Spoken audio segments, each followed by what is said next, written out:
Good day, our viewers from all around the world. Sorry for the technical glitch.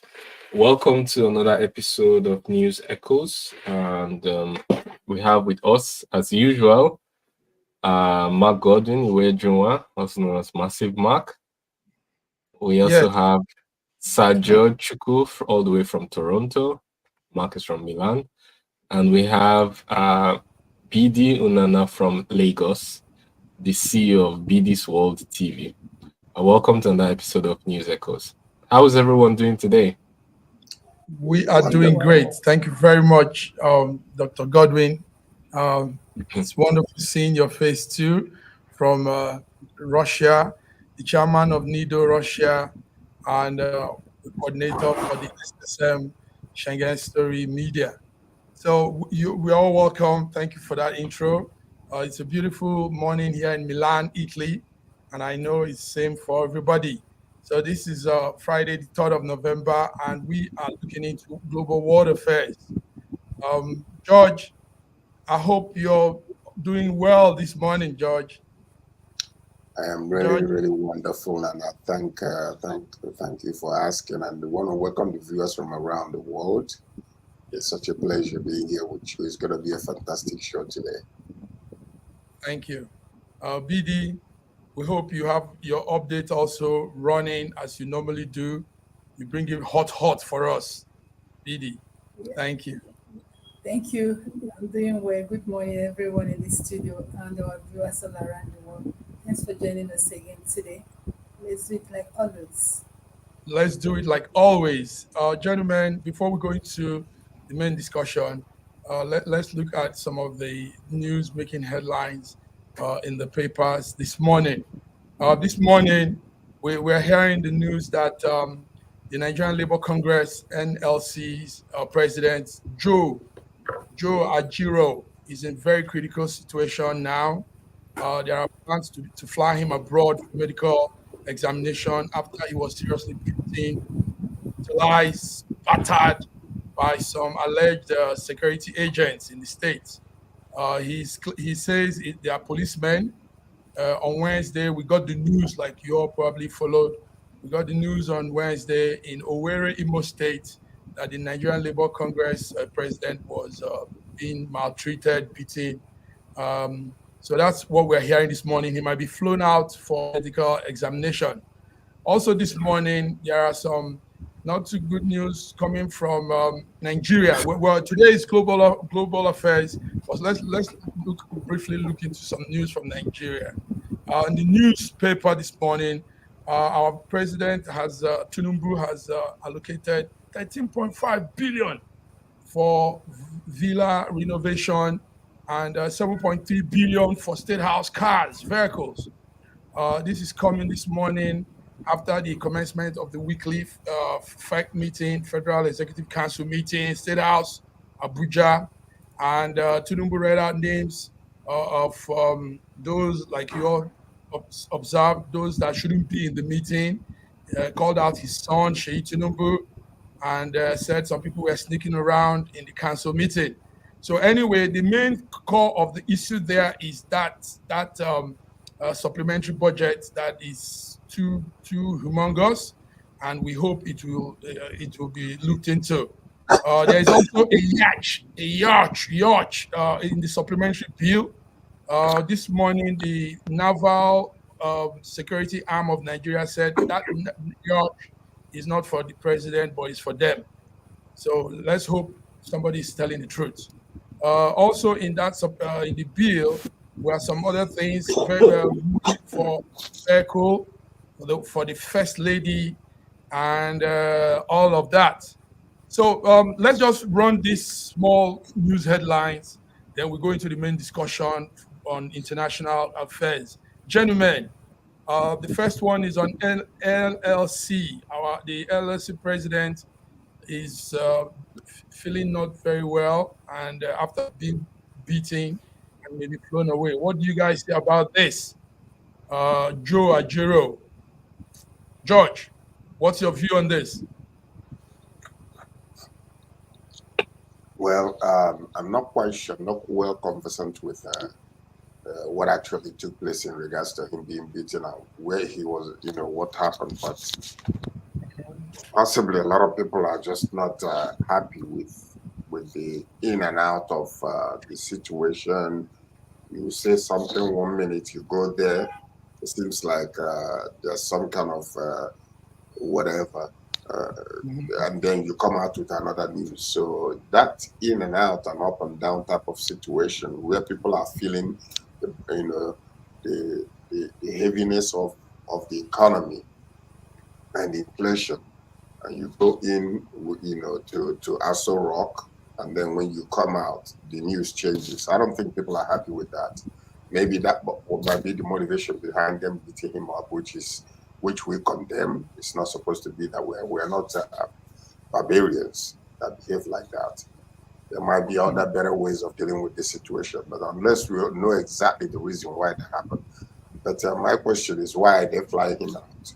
Is it because we don't have any good hospitals in Nigeria? Is that the reason why we're flying him outside the country? Because it's almost the same thing as the legislator saying that we need these cars because we need the cars that can sustain, that can be able to withstand the deplorable state of our roads. Why can't you build the roads and buy cars from Nigeria rather than wasting our money in buying jeeps because it can sustain the road? Build the roads, then you don't need to buy all those expensive cars from Japan. Inner cities, they're producing a lot of good cars in Nigeria. So that's what we're saying. I don't know the reason why he was beaten, but I don't like the news of one of our own citizens being beaten by, whether it was security forces or whatever the motivation might be. I condemn that. Thank you, George. Godwin, I know you're looking at the medical aspect of it. George said, why will they take him all away abroad if in this condition? What do you say about that? Nigerian medical facilities, are they good enough at this point? Am I audible? Yes, you Yes, are. you are. Right. Okay, first of all, when a case is being investigated, you try to take the victim far away from potential suspects. And if it's the NLC president or chairman who is attacked, we now begin to ask ourselves, what was the means, what was the motive, and what was the opportunity? We can see the opportunity to beat him up was there. We can see the means to beat him up was there. Now the motive, what could be the motive? The motive will tell us a lot about who the person is. Now, who is he not in good terms with, and who did he have disagreements with? I think that can point us to the motive. I'm not saying, I know many people will think it's the government. It's possible. It's also possible that it's not.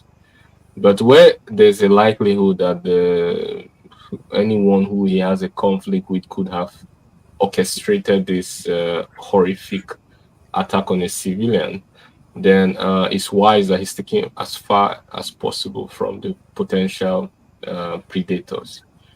So I see some sense in if the means is there to take him out of the country for treatment. I see that. But then concerning the deplorable state of infrastructure in our country, I think this is not news to many Nigerians. The general deplorable state of infrastructure, not only limited to the medical field. It's clear that he is most likely going to get better treatment in a more civilized or developed country. I think that's also not debatable. That's not debatable. So I think basically that's my take on it. I wish him a speedy recovery. I hope. Now the government, like I said, I haven't accused anyone because we don't have the evidence to make such a claim. But one of the ways that the government and the security agency can prove that they have no hand in it is by investigating the situation to the end, solving it, making those responsible to bring them to face the books, face the law, And that people can look at it and say, well, yes, the government did their best. They prosecuted who was responsible and offered assistance to the victim. In this way, there'll be no doubt about exonerating the government from having a hand in this. Yes, viewers listening, we are talking about the NLC president that was battered on Wednesday, and that's what Godwin has given his viewpoint.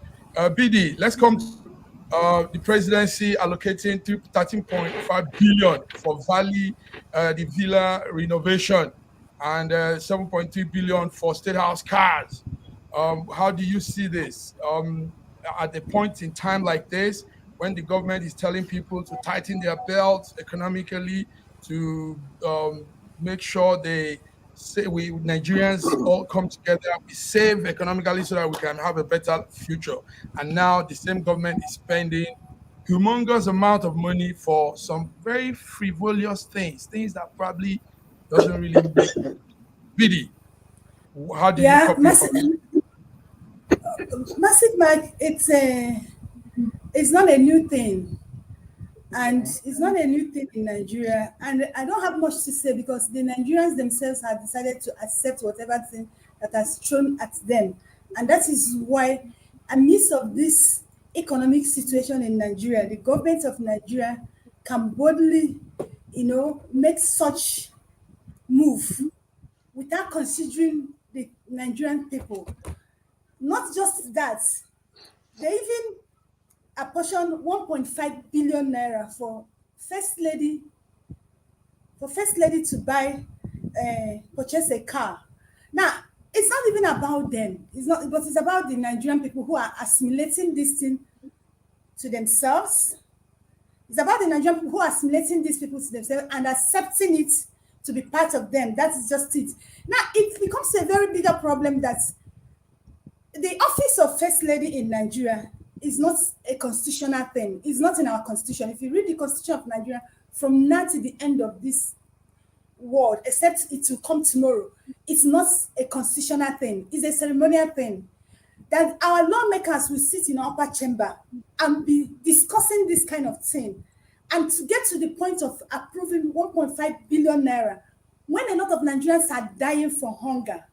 So, most times I say, I blame the Nigerians who have decided to accept this thing, and the government in power can throw anything at them, and they will accept it. Now, going to Imo State, what happened in Imo State is that the Imo State workers have been experiencing a lot of things, abuse. Do you understand? Then NLC, championed by the president of NLC, Joe Ajero, they now went on a peaceful protest in Imo State because of the treatment the Imo civil servants are getting. And what did they do? They came out and beat up the president, Joe Ajero. It's not a new thing that Nigerian government will look at us at the face at any time and lie. Lying of the government of Nigeria is a normal thing. They will always lie. Now they've come to tell us it's not them. Now let me tell you, the person that initiated that attack, they say it's the mob. They say it's no mob. They were even telling us that it is part of the NLC, that attack him. Now let me ask you, how can you come out and attack your president who came to speak for your own good? Do you understand? The person that organized those mob who attacked Joe was organized by the Commissioner of Special Duty, the Commissioner of Special Duties in the states. And before a commissioner of special duties will move, there's another given to him. He didn't just move on his own. Do you understand? There are people who attacked Joe Ajero, and the guy has sustained a lot of injury. For people who saw him, one of his eyes, he hardly opened it. Now, my thing is that why beating him on the face? Why wouldn't they beat him on the body? Why focusing on his face? Now he went to FMC Owerri. They can't do anything. Now there's a plan because he's losing his eyes, one of his left eyes. So there's a very big arrangement now to flee him abroad so that he will not lose that eye. Attention is not given to him immediately. And the Nigerian government are looking us at the face, telling us it's a lie. So massive things are happening in this country, and I blame Nigerians because we are the major cause of all these things. Because if we can stand up for what we don't want in this country, our government will not just come up, wake up and throw anything at that. Now, what is happening this one? They say now they've removed the 10 million naira. They are about putting it in a student loan. You can't just be moving money like that. We are not selling crayfish. This is a country being run with plans and budgets. Do you understand? That's the same thing lying to us. Now, throughout yesterday till now, the Navy has not come to say anything, but they've now fed them on what to come and say, and they've told us. And what do we do? Because we don't ask questions. Because we don't ask questions. BD, thank you very much. Thank you. You put it all out more because you're on ground and you probably followed up the situation. Thank you for giving more highlights into this. So this is it. We are caught up in a situation where dog eat dog, like they would say. It's just it's not right. But we know very soon things will begin to take good shape. So, gentlemen, that's our tidbits from the Nigerian news from the papers. Now let's get into some of the global news and what is happening as it affects us Africans around the world too. There is the story of the young man called Sam Backman. Sam Backman Fried is found guilty of 7 counts of fraud and running into billions of crypto dollars. Now, who is this Sam Backman? We need to get the story from the beginning. When these crypto things started, some young people were able to come up with some ideas of arranging the crypto structure. You know, this cryptocurrency that people mine and do business with. So this Sam Backman set up his own company too. And in that company, he was bringing in investors to invest in the FTX. That's the financial forex business. And but somehow, when investors invest into his company, he used their money. He defrauded them, used their money in laundry, doing some other businesses, using their money to do some other businesses in a way of money laundering. So the charge on him is money laundering. So now somehow it backfired, and he was found to have deceived a lot of people, taking a lot of people's money, and a wanted list was placed on him. While he was being he was hiding somewhere in South America, but eventually they got him and brought him to court, and he was found guilty of stealing billions of dollars from accounts belonging to different customers of the crypto exchange business. And he was also found of defrauding some lenders in that in a sister company that he set up too. You know, so so much controversy surrounding this young boy. He's a young man, 31-year-old Backman, and somehow he's now facing the rot. And we're seeing something that has played out before. We're seeing what has played out in the time. I don't know if some of you remember the case of Benny Madoff. That was a similar thing. This Ponzi-like scheme where the money is taken, used to build this, used to, and somehow you just defraud people. When some people put a little, you give them gain. They put a little, you give them gain. Then at the point when they put everything, they don't see anything at all. They don't see any gain and even their money. So that's how that Ponzi scheme started. It was named after an Italian man that was the first person to start that kind of business, that line of defrauding people. So this is the same thing Sam Backman has done, but in the crypto way. And yesterday we were following it up here. He's been he will be sentenced by March of 2024. He will be sentenced to almost 30-something years in prison. So, but for now, this is the evidence before him. He has been defrauding people, lots of people, so many people, billions and billions of dollars. And that's the story of Sam Backman Fried. So who has something to say about this? Dr. Godwin, Are you following the crypto exchange story? Are you following Sam Backman's story? Well, he's suspected of committing a crime. He's been indicted. I think there's nothing. I have nothing more to add on it. If he's guilty, he should face the consequences of it. There's nothing that makes it separate because it's a digital case or cryptocurrency related. Crime is Yes. crime. So that's Crime it. is crime. Yes. Sir I George. don't think it should even get the news coverage it's getting compared to. I mean, I just imagine that if the NLC chairman was like beaten to a pulp, if this was done in Russia, you hear the news everywhere in the world, everywhere. You see it carried front page. You hear all sort of people called dictators and all of that. But since this our dear Nigeria, it's just a Nigerian, no, nothing else. So yeah, the coverage should be as Why the Backman's story is getting coverage is because somehow too people are not learning their lessons. People want quick money. Sir George, what do you say about people wanting quick money and now finding themselves in this same situation of Ponzi scheme and somebody telling you, come and invest in my business, come and invest in this, and somehow he goes off. Why are people not ready to put to work, do those conventional things that life has created for us to do instead of the cha-cha-cha kind of business? Sir George, what do you say about this? Sam Backman. I think he's muted. Okay. Of the time it is. I was actually one of the victims of such. Oh. A trusted friend of mine came during the pandemic, and a young man induced me, and I said, okay, if that's the case, and part of the crypto mess was actually that it was they trade by robots, artificial intelligence.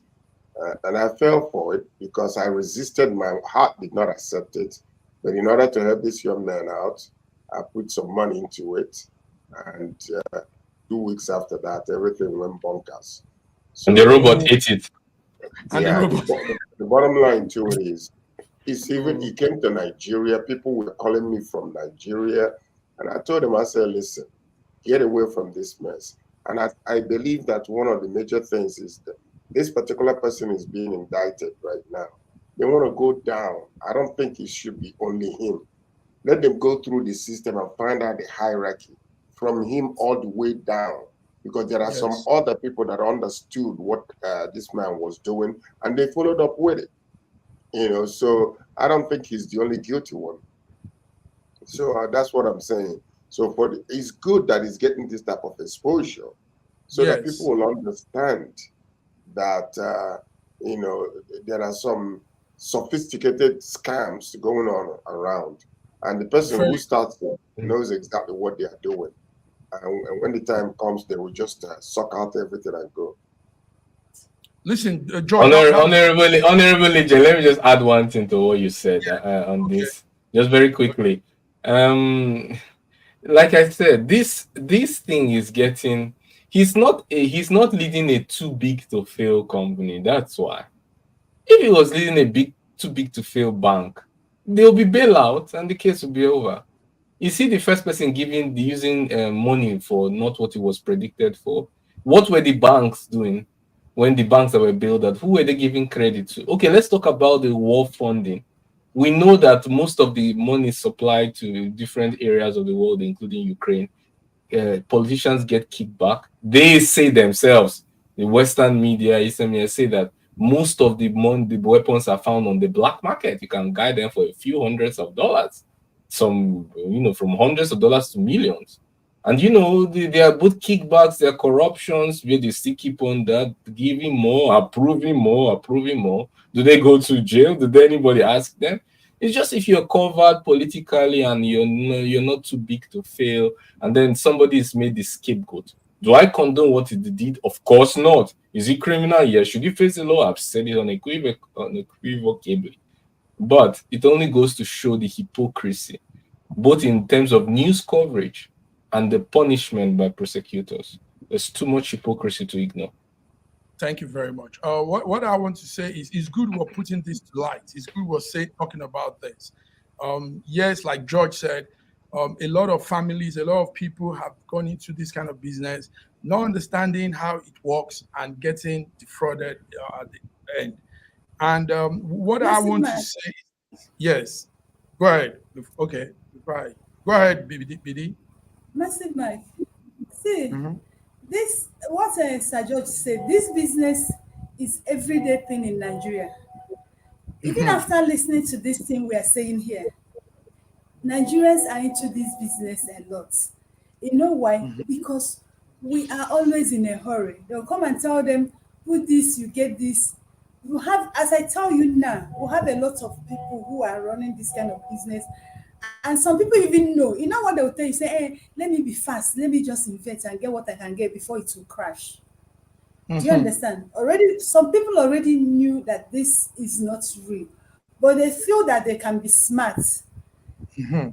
But some people don't even understand it. Some people don't know. So this thing is And very. I wish we have. I wish we do have you people know? who will go around educate Nigerians about this. It's very common. We have a lot of them in Nigeria. Do you know? It leads to some of these investors committing suicide, taking their lives, and so many terrible things. So it's a good thing to Oh, tell people. Do you know that here in Europe, in Milan exactly, there was a time somebody took a private and a helicopter and rammed into one of the skyscrapers here in Milan.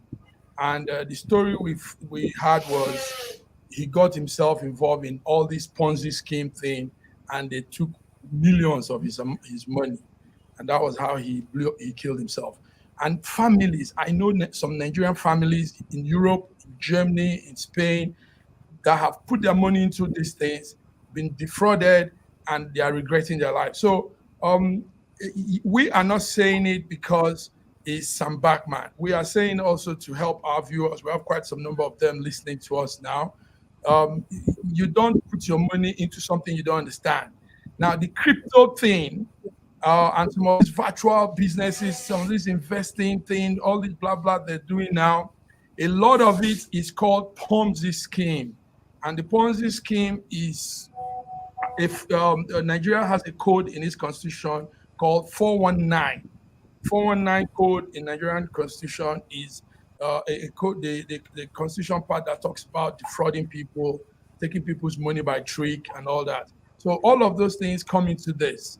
And we are looking into the Bachman story. You can put relating it to this, to our people. Please don't hunger for quick money. Even the quick money doesn't even serve any good, because when it comes, it will go like it came, pam pam. You know. So let's do what the God on His own part created that mankind should be working. You know, wake up in the morning, get into an activity, do something, earn a living, and live happily in your life. So Bachman is a scapegoat. We've had other ones too, banning Madoff, so many other Ponzi scheme people. But we want our viewers to please be careful. Don't put your hands into what you don't understand. Ask also, find out, do some research before you put your money into it.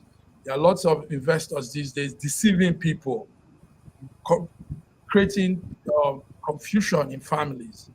All right, gentlemen, thank you very much, BD. Thank you also. The health ministry in Hamas said something today. They said the number of Gaza Palestinians that have been killed has now climbed up to 9,061 people. Um, and this is coming in a time when Germany has announced complete ban on Hamas activity. Germans say Hamas is a terrorist group, and they cannot be running around like that. And Hamas has criticized the announcement, calling Germany a partner in crime in what Israel is doing. This is also coming at a time when small fight has begun by the border of Israel and Lebanon. Lebanon and Israel is having a fight right about now. We're talking, and the Hezbollah chief said the war has just begun. So Hezbollah leader made a speech last night, and he said the war in Lebanon and Israel and all these things has just begun. So we're probably going to be seeing an escalation of this thing that we thought would just be a one-day thing and ends. And it's also coming at a time when America, United States of America, is sending funds to Israel. So, gentlemen, this is what is happening on the Hamas-Palestinian-Israel situation this morning. 9,060 people dead already since the war began in October 7. Out of that number, 3,076 are children, and we have also 32,000 that have been wounded. This is coming from the Ministry of Health in Gaza. Godwin, let me start with you. Godwin, how do you see this? It's not looking good at all. Yeah, isn't it time for a break? But time for break. I think we should come back. Okay, all right then. I was carried away with that. Okay, then let's go on the break and come back. Thank you.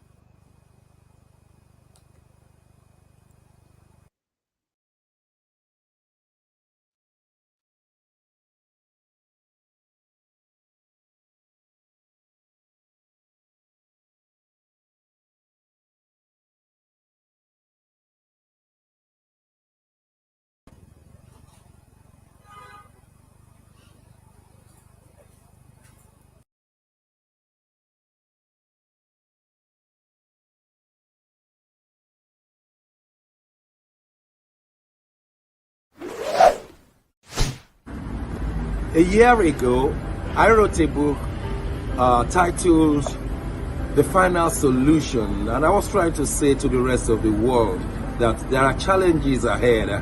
Now, a prophecy did come, and that prophecy is coming to pass.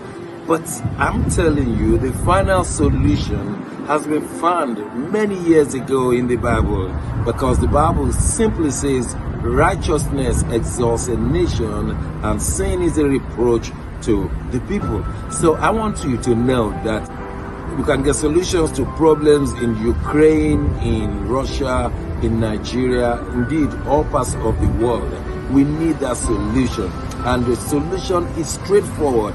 Please get a copy of my book. It's the Final Solution by Bishop Shegun Johnson, and you can find it in Kindle, in Amazon. Just type Bishop Shegun Johnson, The Final Solution. It's very, very small book you can read within 2 hours, but it contains the final solution. Do get a copy. Not getting it is doing disservice to humanity. Don't forget The Final Solution.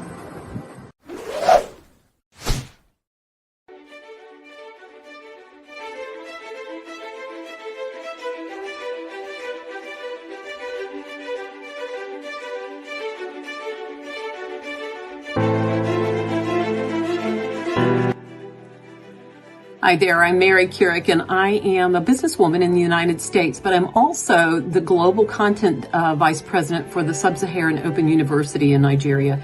I could not be prouder to work with Dr. Osita Anamika and his team on helping to create not just entrepreneurs and skill-based talent that will get out into the workforce and make a living for themselves, but also young leaders. And to that end, with this integrity-rich university environment that's accredited now, and it's just an amazing opportunity for anyone there of any age to jump on board and learn, we want to let you know about a new offering that we have. We have a global governance and diplomacy course now provided by a whole team of people that crosses several countries to put together these resources and lots of great information for those of you who might be on the path toward public service and diplomatic service, NGO leadership, that sort of thing. We hope that you will walk through this open door and enjoy.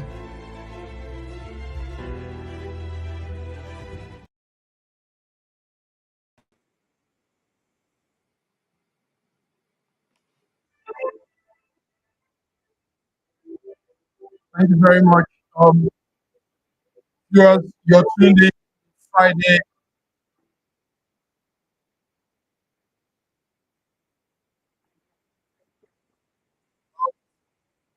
George, are you there?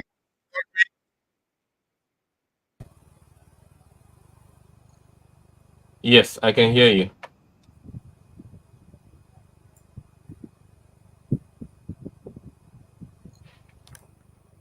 Massive Mark, can you hear us?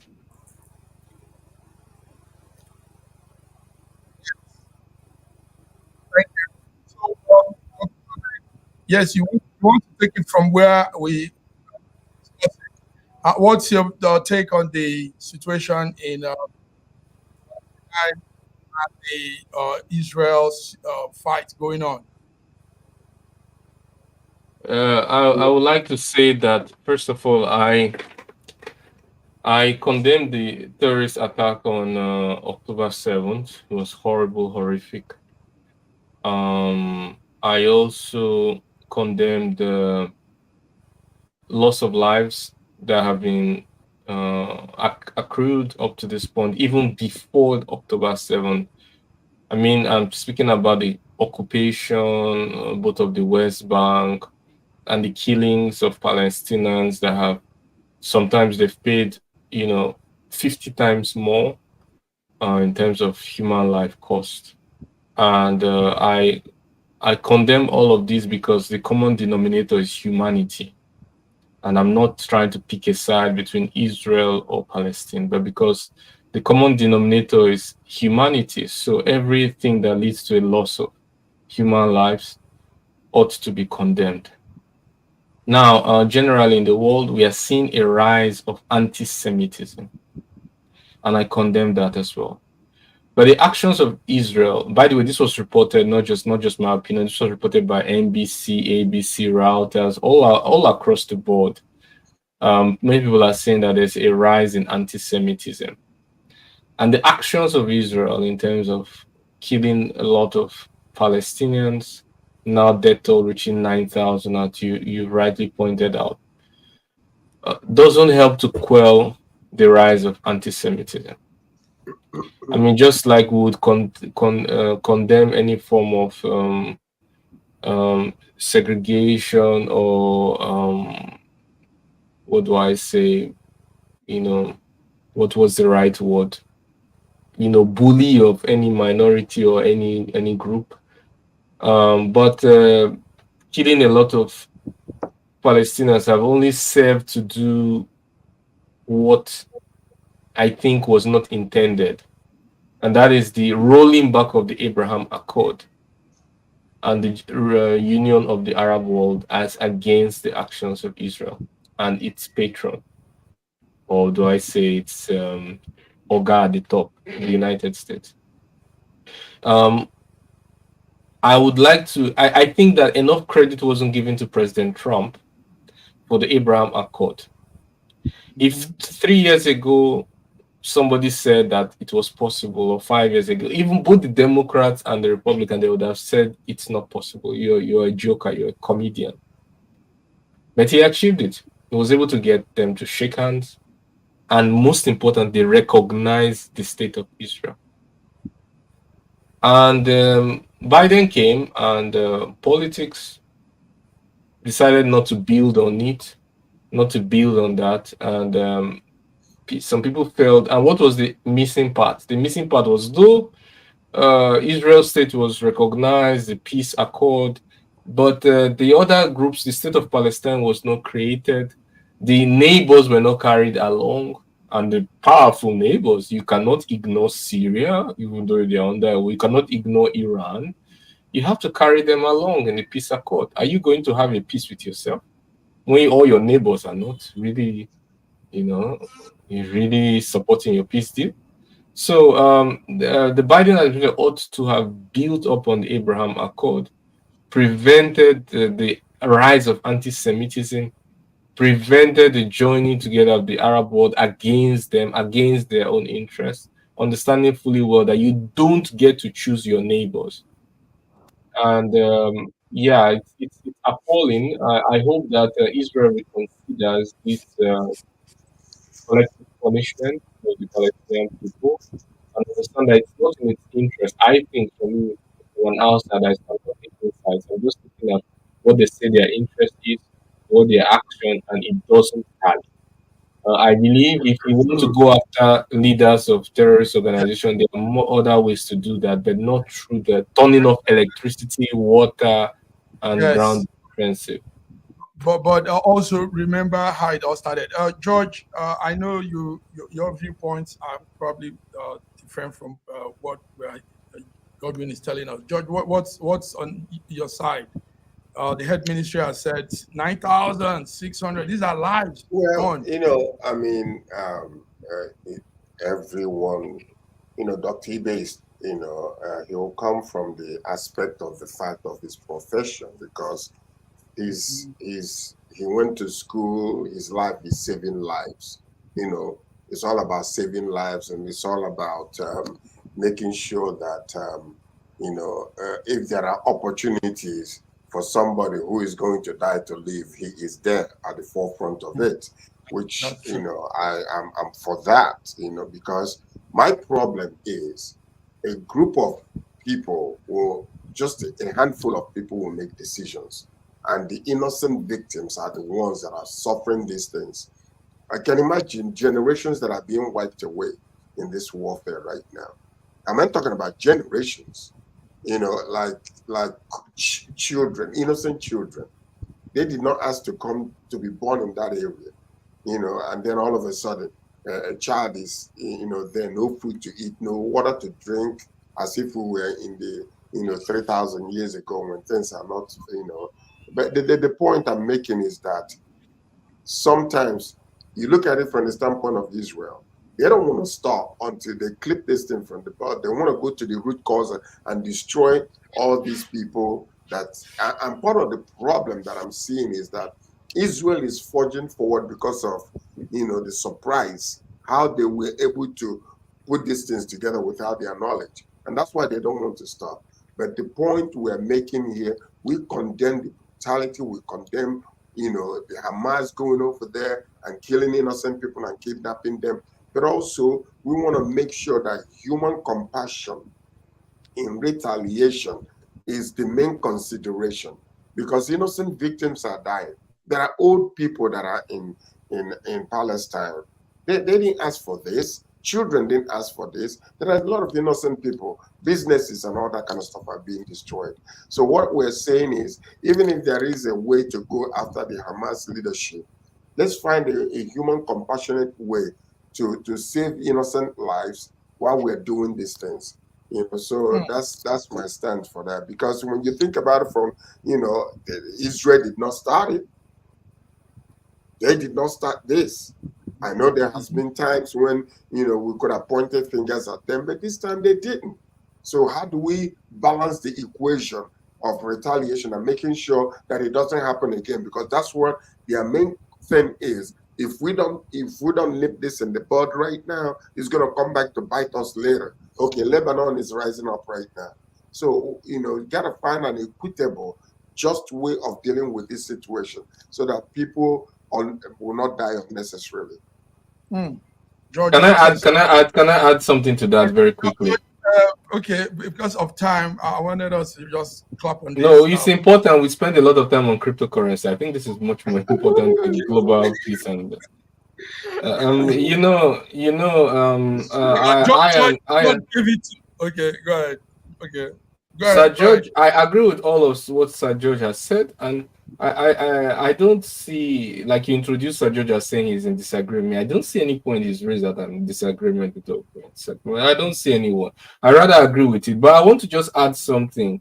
We cannot say that Israel didn't play a part in the situation or devolve them of responsibility. For a while, the death toll before October 7th for the Palestinians has been high, and it has been happening year over year over year. These same civilians that we're talking about, they have died. And what is the difference? A lot of people say, "Oh, moral equivalence." Come on, cut me the slack. I mean, how do you say, cut the crap? Yeah. How do you speak about moral equivalence? Of what difference does it make if a human being is seated in a room and a rocket comes and it explodes and he dies, or he's hanged on a tree, or he's kicked out of his home and he's on the street, he dies of cold, hunger, a very prolonged, horrible way to die because because of the occupation of his houses on the West Bank? What difference does it make how he dies? Maybe he has to suffer more, but from the evidence I've seen, the suffering of the Palestinian people and what they have to go through before they eventually die is much worse. And this didn't happen. It didn't start from October 7th, as a lot of people like to. And this is one thing in Western media which I don't really particularly like, is that when something becomes important, they focus the beginning date from that date, and then every other thing not important. When Ukraine was important, everything was Ukraine. When Palestine and Israel is important, now they've made a budget. Even Ukraine is not in the budget just released. It's only for Israel. When the media is important, they just remove the past, allow you to focus. And when you try to say, "Oh, but wait, it didn't start there," they'll say, "Oh, moral equivalence, something equivalence." Some other, they say, "Oh no, but the suffering mother," they will begin to even narrate how the child died. Like as if how the child died removes the number or the statistics of the lives lost. If 2 lives are lost, they are lost. It doesn't matter whether they were incubator, they were not in incubator, they were sitting in the house and a rocket came, or you just simply kick them out of their home to die out of hunger. What difference? Why all the nonsense? Israel has a role to play in the sense that for many years, Palestinians have been dying. They also were warned by Egypt about the October 7th. They didn't take the security warning seriously. And Netanyahu was funding Hamas as his strategic policy of dividing the Palestinians, both the West Bank and the Hamas. He said it's good that they shouldn't be together. This was part of his policy, the Israel prime minister. So they cannot not have had a hand. But then continue killing more people does not help in reducing the rise or curbing the rise of anti-Semitism. So let us remove all hypocrisy and play with words that the media likes to do. Well, thank you. I won't want to respond to you. It might make this discussion linger more. But let's hear from the lady in the house. Bidi, what do you see with this new development? The number of people that have been killed, 9,061 people. And it's coming also in a time when Lebanon is also starting a fight by the border side, that corner. And some European countries are taking their stand. Like Germany says, Hamas must be taken off. I know very soon other European countries will also take their stand on this whole thing. Bidi, how do Nigeria copy this? See, I don't even have anything to say, but I have a question for Dr. Ibe. I hope he has not gone out. No, I have a question for Dr. Ibe. You say you don't want to stretch this. I think it's better we stretch it and get something out of it. He said that Israel played a very vital role in what is happening now. The truth is this: Israel and the Palestinian problem, or should I say war, from what I've read, it has looked like a lifetime war. It's been there. But what I'm talking about is this particular phase. It's if you look at this war, it has phases. They always have a different phases. So what we're talking about now is that this phase, the one that started on October 7th. Do you understand, Dr. Ibe? You said Israel prayed a lot of years. Nobody can say it's not true because, like I said, it's a lifetime thing. It didn't start today, but it's a phase thing. It has been a phase. Now, when we're looking at this phase, Palestinians started it. So, and what I'm expecting them to do, like you said, the prime minister said, he has been strategically trying to divide Palestinians so that they can have their way. That one I can't say because it has not been proven. Now, my plan is this. Now, everybody know how this phase started. And this is the phase we are looking at. And now what I'm saying is this. Whatever, who started it or who did not start it, life is involved. I'm expecting UN. Now, they said US have approved 14.5 billion naira for Israel military aid. Yes, approved it for them. So technically, they are supporting Israel. I don't have anything against that or against them. But what I'm saying is this: the UN should come to a dialogue table. Do you understand? So that they will start killing innocent citizens. More especially the children. Do you know, most times I don't watch this, the horrible sight of young children crying, being left alone. So that's my question, Dr. Ibe. Phase. That's a good way of putting it, BD. Dr. Ibe, did you understand what she says? Yes, Israel thing, Israel Yeah, is, I understand. yeah, I no. understood what she said. I understood what she said, and she's actually right. It's in phases. It's in phases. But I just want to add that the what I said about Israel's Prime Minister Netanyahu has been proven. He said it himself. I've sent the links where they are posted. This all on the internet. You can Google it, search it yourself. These are pro-Israel publications, so it's not anti. He was proud of it. He even came on air and said it. So it's not somebody who said this is what he's thinking. But it's like when a house is burning, you say, "Let we're in the face of the smoke. Let us face the smoke." The problem is that there's no two states. If there's a two-state solution, there's no doubt that a lot of terrorist factions in the Arab world want to eliminate Israel, just delete them from the map. There's no doubt. And there's also no doubt that a lot of Israel would actually like to occupy the whole of West Bank. There's no doubt about that. A two-state solution would have solved it. So go to the problem from the root. Don't divide problem in phases when you have not gotten to the root. If you have to remove the word phase to get to the root, get to the root. That is the goal. And when you have a long-lasting peace, you solve the problem. Of what difference is it if it's Hamas today or if it's Atutu Puyoyo tomorrow who rises up and commits this attack? If people are subdued, they cannot speak out, then what will happen after a while? Then it's easy for you to radicalize them. You radicalize them very easily. So it doesn't matter if it's Hamas or Kamas or Famas or Atutu Puyoyo. What difference does it make? You solve the problem from the root. Well, what you're saying there, can I ask you a question? Is it what you're saying? I know we don't have time, but is this like, do you remember, na you only wakako?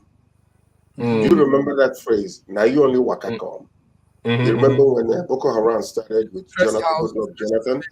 And then it's been proven that it was the northern elites and the northern people that were funding them just to destroy Jonathan's government at that time when they swore. And then all of a sudden, right now, most of the kidnapping and killing is happening in the north. Is that what you mean? Like, okay, Benjamin Netanyahu was funding Hamas, and right now they're coming against them the same way Boko Haram is, ramaging most of the northern states. Is that the same? Can you compare both of them? I can even compare it to hiring mercenaries. When you hire mercenaries and you give them, like a lot of mercenaries fighting Ukraine that are changing side up and down. When you hire, be careful of the wild animal you feed and you supply with weapons and you fund, because they will go to the highest bidder and they can come back and bite you in the butt. So it's very, very comparable. Now, concerning the problem, we know the root cause is the two-state solution and the trying to, for example, in the case of Boko Haram, if you say you want to fight terrorism, but you don't give the people food, you don't give the people education, you don't give the people work, are you solving the problem from the root? You are not. You're wasting time. It's an exercise in futility. Gentlemen, I'm happy the way you're putting it out, and viewers are listening. Thank you, BD. That was a good question to Godwin, and he also has answered well. But the generality of it all, the summary is somehow we want this whole thing to stop. I mean, these are lives going like chicken. 9,000 people is not, it's human. As a matter of fact, it's becoming political in the United States. They are threatening Biden right now that if he does not stop, he does not, push for the, for the war ceasefire right now, that is going to affect his, his election in 2025. So it's becoming very political. Yeah. So, but also, it's a very dicey situation in the U.S. right now, because if you go back, go back in history, you will know that Trump was banning all Muslims. So it's almost like George, I was coming to you, but we don't have time because yesterday we saw the two sons of Trump you just called now, Eric and Donald Jr. were in court taking some very hot question on their father's financial condition. I don't know, did you go follow up with the story, George or Godwin? Anybody? We don't have time, so it's the story. Just I don't think it should. It's not news to me because the fact of the matter is Trump has been a 419er for a long time, and that's very proven. So that's his business style, and he's not afraid of it. He knows. I know Godwin. Why are you always finding my mouth? I know.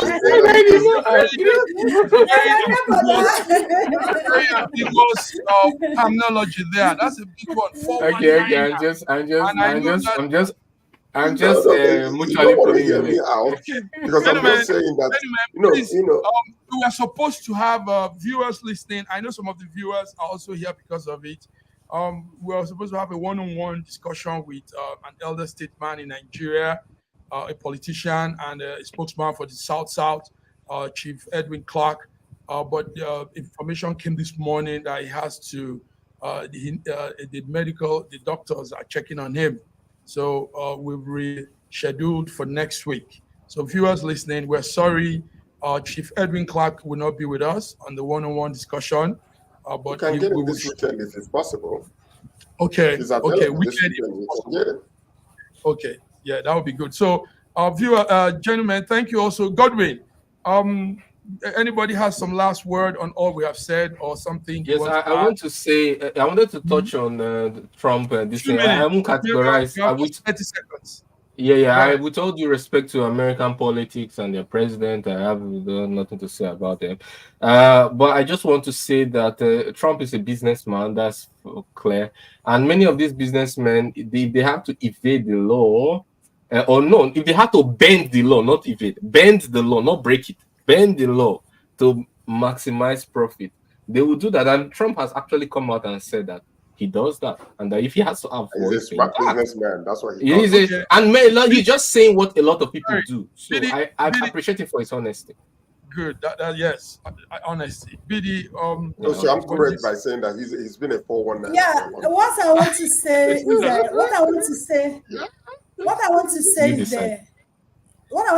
the Imo, Bayelsa, and Ekiti election is just coming this weekend.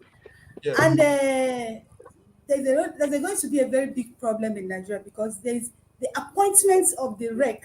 We are really partisans. And now my question is how do you appoint such REC and come out to tell us that there's going to be free and fair election? Part of it is what we saw in Imo State. They were abusing the workers and their president went to speak on them and you abuse them. It says what the people have been complaining. So that's what I have to say. Gentlemen, from Monday or Wednesday, we are going to open up the situation room for the Imo, Kogi, and Bayelsa election. So viewers, you want to tune in and let's follow the election real time. And my colleagues here that are open will be joining too. So George, we have to go. I'm really sorry. It's time. The network is giving me the light. And but you guys have done pretty well today. Thank you for giving us the update. We'll be back. Thank viewers from around the world. Please join us next week on Wednesday as we go back again on Nigerian and African news. Thank you. God bless you all. Thank you too. Thank you, George. Thank you.